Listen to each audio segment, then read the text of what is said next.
పరిశుభ్రమైన నంద్యాల నిర్మాణంలో ప్రజల భాగస్వామ్యం అత్యంత కీలకమని, స్వచ్ఛత ప్రతి పౌరుడి సామాజిక బాధ్యతగా భావించాలని మంత్రి ఎన్ఎండి ఫరూక్ అన్నారు. రాష్ట్ర ప్రభుత్వం ప్రతిష్టాత్మకంగా నిర్వహిస్తున్న స్వర్ణాంధ్ర స్వచ్ఛాంధ్ర కార్యక్రమంలో భాగంగా శనివారం నంద్యాల పట్టణంలోని గాంధీ చౌక్ మార్కెట్ బజార్ ప్రాంతంలో ప్రత్యేక పారిశుద్ధ్య కార్యక్రమంలో జిల్లా కలెక్టర్ జి రాజ్ కుమార్ తో పాటు మంత్రి పాల్గొన్నారు. ఈ సందర్భంగా మంత్రి కలెక్టర్ స్వయంగా పారిశుద్ధ్య పనులను పరిశీలించి అధికారులకు పలు సూచనలు చేశారు.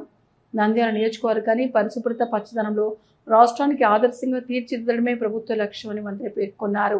ముఖ్యంగా మార్కెట్ ప్రాంతాల్లో వ్యాపారులు చెత్తను రోడ్లపై కాలువలు వేయకుండా మున్సిపల్ వాహనాలకి అందించాలని సూచించారు.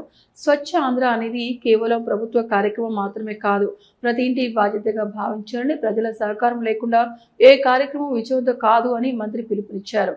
స్వచ్ఛ సర్వేక్షణ్ 2025-26 స్వచ్ఛ సర్వేక్షణ్ 2025-26 కార్యక్రమంలో భాగంగా నంద్యాల మున్సిపాలిటీ పరిధిలో ప్లాస్టిక్ వ్యర్థాల నియంత్రణకు వినూత్నంగా ఏర్పాటు చేసిన వేస్ట్ ప్లాస్టిక్ మార్పిడి కేంద్రంను మంత్రి ఎన్ఎండి ఫరూక్, జిల్లా కలెక్టర్ రాజ్ కుమారి ప్రారంభించారు. ప్లాస్టిక్ కవర్లను కాల్చడం, ఖాళీ ప్రదేశాల్లో పడేయడం వల్ల పర్యావరణానికి తీవ్రమైన హాని కలుగుతుందని పేర్కొన్నారు.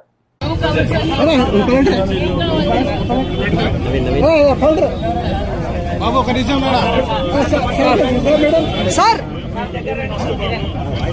రీగల్ ఇక్కడ పట్టుకెళ్ళిపోతున్నాడు.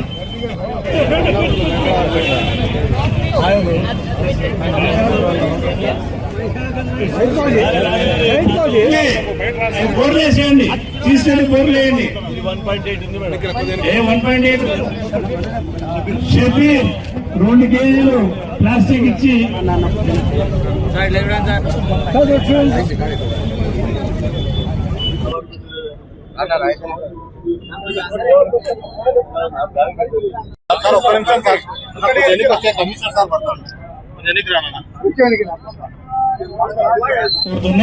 ఇప్పుడు ఈ స్టాల్ ఇక్కడ 5 గంటల వరకు ఉంటుంది. రేపు చెప్పింది పలకాలని కోరుతున్నాను. నేను నా పరిసరాల పరిశుభ్రత కొరకు ప్రతిరోజు కొంత సమయం కేటాయిస్తానని, నా వంతు కృషిగా స్వచ్ఛత కార్యక్రమాల కొరకు శ్రమదానం చేసి పరిశుభ్ర ఆంధ్రప్రదేశ్ సాధించే సంకల్పానికి